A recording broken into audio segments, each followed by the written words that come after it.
अस्सलाम वालेकुम दोस्तों, इब्ने ज़ियाद को इब्ने साद का दूसरा खत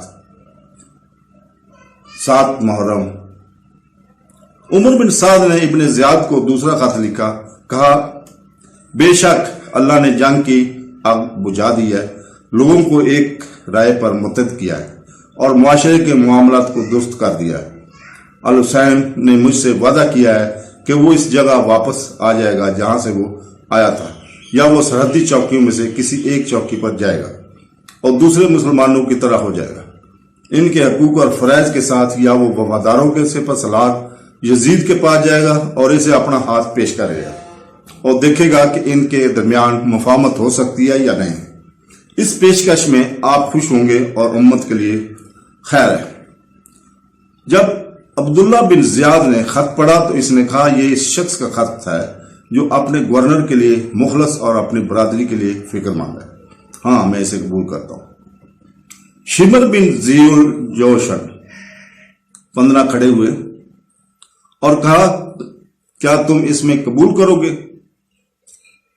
अल हुसैन, जब इसने करीब ही तुम्हारी सरजमीन पर पड़ाव डाला हुआ है, खुदा की कसम अगर वो आप पर हाथ रखे बगैर आपके शहर से निकल जाए तो वो मजीद ताकत हासिल कर लेगा और आप कमजोर और बेबस हो जाएंगे। इसे ये मौका ना दो, क्योंकि ये कमजोरी है, बल्कि वो इसके साथी आपके अख्तियार के सामने सर तस्लीम खम कर देंगे।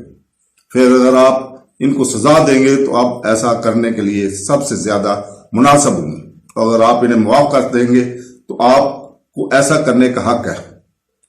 खुदा की कसम, मैंने सुना है कि हजरत हुसैन और उमर बिन साद दोनों लश्कर के दरमियान रात भर बैठे गुफ्तगू में मसरूफ रहे। इब्ने ज़ियाद ने कहा, आपकी राय बेहतरीन है, आपका नुक्ता नजर दुरुस्त नजर आता है। इब्ने ज़ियाद का इब्ने साद को दूसरा जवाब। अब्दुल्ला बिन ज़ियाद ने इस तरह उमर बिन साद को लिखा, मैंने आपको हुसैन अलैहिस्सलाम के पास इसलिए नहीं भेजा कि आप अपने आप को इससे लड़ने से रोकें, न इसके साथ वक्त गुजारने के लिए, न इसे अमन और अमान का वादा करने के लिए, और न ही इनकी शफात करने के लिए। मेरी तरफ से आप देखो, अगर हुसैन अलैहिस्सलाम और इसके साथी हमारी हुकूमत के आगे तस्लीम खम कर दें और हथियार डाल दें तो इन्हें कैद करके मेरे पास भेज दें, लेकिन अगर वो इनकार कर दें फिर इनके खिलाफ मार्च करो यहां तक कि तुम इन्हें कत्ल कर दो। नौज़ुबिल्लाह। इनके साथ ऐसा सलूक करें कि ये दूसरों के लिए सबक का काम करें, क्योंकि वो वाकई इसके मुस्तहिक है। जब हजरत इमाम हुसैन मारा जाए तो घोड़ों को इसके सीने और पीठ पर रौंद डालो, क्योंकि वो नाफरमानों और मुखालिफ है, जालिम है, और वो है जो तमाम तल्लुकात मुनक़ता करने वाला है। मैं नहीं समझता कि ये यानी कि जिसको जिस्म को रौंदा जाए मौत के बाद किसी भी तरह गलत होगा, लेकिन मैंने अपने आप से वादा किया कि अगर मैंने इसे मार डाला तो मैं इसके साथ ऐसा करूंगा। अगर तुम इसके बारे में 12 हुक्म बजा लाते हो तो हम तुम्हें इताअत करने वाले का अजर देंगे।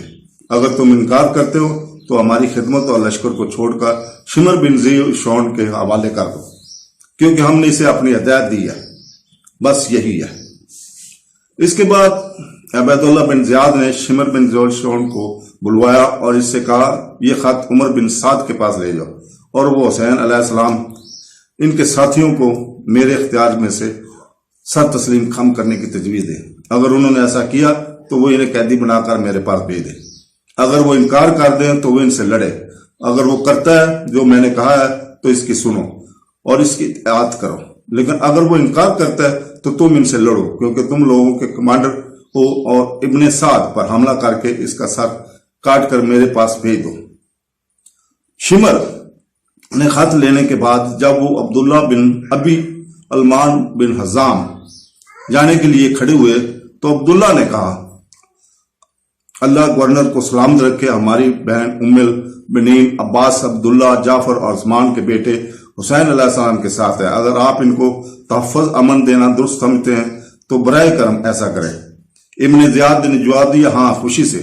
इसके बाद इसने अपने कातिब को हुक्म दिया कि वो इनके हिफाजत की जमानत लिखे।